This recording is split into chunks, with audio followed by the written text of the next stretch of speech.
Votre question est très importante. Vous relevez combien il est plus difficile de faire le deuil de votre mari car vous ne l'avez pas vu mort. En effet, vos sens ont besoin de voir le corps de la personne aimée, d'entendre qu'il n'y a plus de parole, de sentir le froid du corps pour croire à la réalité de la mort, pour vous convaincre que c'est bien vrai. Sans quoi, vous risquez de demeurer dans le déni de la mort et de continuer à chercher votre mari.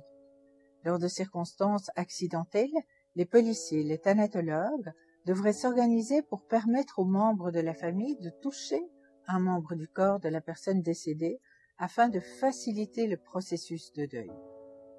Une mère de famille est arrivée un jour chez moi car sa fille avait disparu depuis plus de 2 ans. Elle ne parvenait pas à faire le deuil de celle-ci. Le dernier lien qu'elle avait eu avec elle était un coup de téléphone pour lui dire qu'elle arrivait à la maison. Après 2 heures d'attente, elle téléphona aux hôpitaux de la ville. Très inquiète, elle avertit la police de sa disparition. Après des semaines et des mois de recherches infructueuses, elle commençait à déprimer. Elle sentait que sa fille était morte et elle aurait aimé en avoir la certitude. Elle continuait à se mobiliser pour la retrouver. Épuisée, elle s'adressa à moi. Je lui conseillai de faire le deuil de sa fille.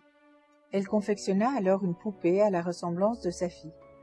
Elle fit paraître un avis nécrologique et invita ses amis à la cérémonie de deuil.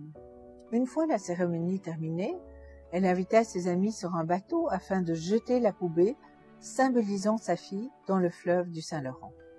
Tout cela pour vous dire qu'il est important de poser des gestes concrets pour que l'inconscient se convainque de la réalité de la mort. Aujourd'hui, il y a un tel déni du deuil et de la mort que bien des personnes éprouvent de la difficulté à faire le deuil de la personne aimée. Il faut être beau, performant, souriant, en forme physique et surtout n'ennuyer personne avec notre tristesse.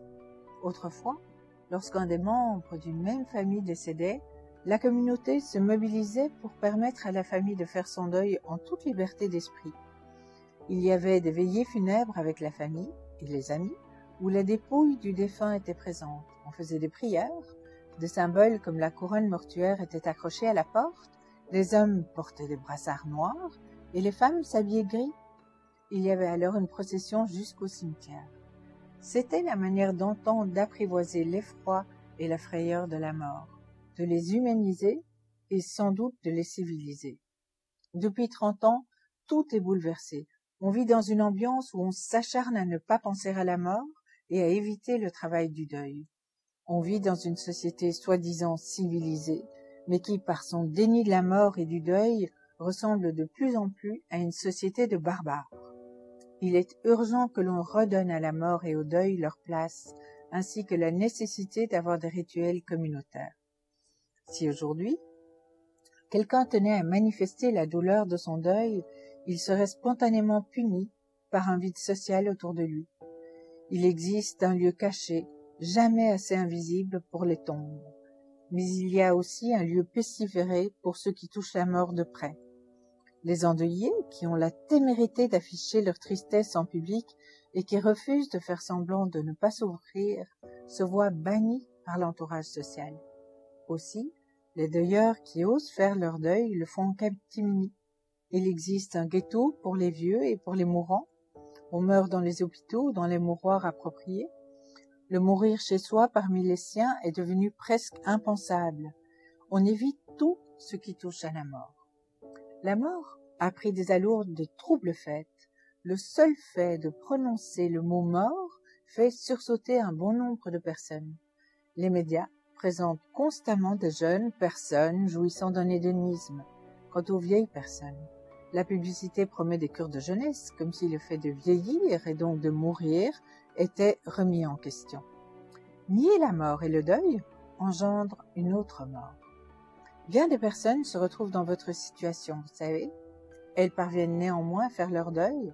En fait, à force de ne plus rencontrer, toucher la personne aimée, l'inconscient se convainc que la personne aimée est bel et bien disparue pour toujours. En plus, vous avez peut-être vu l'accident de votre mari, ou vous avez cherché à l'imaginer. Je vous inviterai alors à laisser votre imagination sans restriction. C'est comme si une partie de vous savait ce qui s'était passé. je crois qu'il y a une communication extrasensorielle entre deux personnes qui s'aiment lors de la mort de l'un d'eux.